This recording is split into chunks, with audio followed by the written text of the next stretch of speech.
Cheruthala panchayat standing committee അംഗങ്ങളുടെയും ചെയർപേഴ്സൺമാരുടെയും തെരഞ്ഞെടുപ്പ് സംബന്ധിച്ച സംസ്ഥാന തെരഞ്ഞെടുപ്പ് കമ്മീഷൻ മാർഗനിർദ്ദേശങ്ങൾ പുറപ്പെടുവിച്ചു. ഇതനുസരിച്ച് അധ്യക്ഷ, ഉപാധ്യക്ഷ തെരഞ്ഞെടുപ്പ് നടന്ന എല്ലാ തദ്ദേശ സ്ഥാപനങ്ങളിലും സ്റ്റാൻഡിംഗ് കമ്മിറ്റി അംഗങ്ങളുടെ തെരഞ്ഞെടുപ്പ് ജനുവരി 5-നും 7-നും ഇടയിൽ നടത്തണം. തുടർന്ന് അധ്യക്ഷരുടെ തെരഞ്ഞെടുപ്പ് അതത് വരണാധികാരികൾ പൂർത്തിയാക്കണം.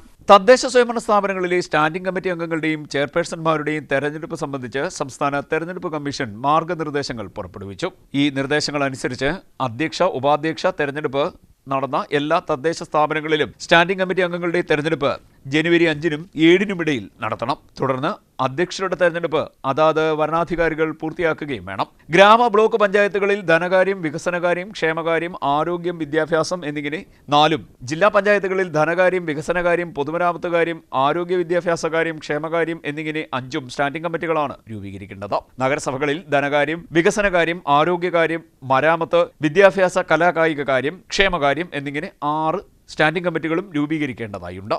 ബ്ലോക്ക് പഞ്ചായത്തുകളിലെ സ്റ്റാൻഡിംഗ് കമ്മിറ്റി ചെയർമാൻ തെരഞ്ഞെടുപ്പിന് അതാത് സ്ഥാപനങ്ങളിലെ വരണാധികാരികൾക്കാണ് ചുമതല നൽകിയിരിക്കുന്നത്. ജില്ലാ പഞ്ചായത്തിലും നഗരസഭകളിലും കോർപ്പറേഷനുകളിലും ഡെപ്യൂട്ടി കളക്ടർ ജനറൽ, ADM എന്നിവർ വരണാധികാരികളായിരിക്കും. സ്റ്റാൻഡിംഗ് കമ്മിറ്റി അംഗങ്ങളെ തെരഞ്ഞെടുക്കുന്നതിന് യോഗം വിളിക്കുന്ന സ്ഥലം, തീയതി, സമയം എന്നിവ കാട്ടി വരണാധികാരികൾ എല്ലാ ഭരണസമിതി അംഗങ്ങൾക്കും യോഗ തീയതിക്ക് 5 ദിവസം മുമ്പും അധ്യക്ഷരെ തെരഞ്ഞെടുക്കുന്നതിന് എല്ലാ സ്റ്റാൻഡിംഗ് കമ്മിറ്റി അംഗങ്ങൾക്കും യോഗ തീയതിക്ക് 2 ദിവസം മുമ്പും നോട്ടീസ് നൽകണമെന്നും നിർദ്ദേശിക്കുന്നു.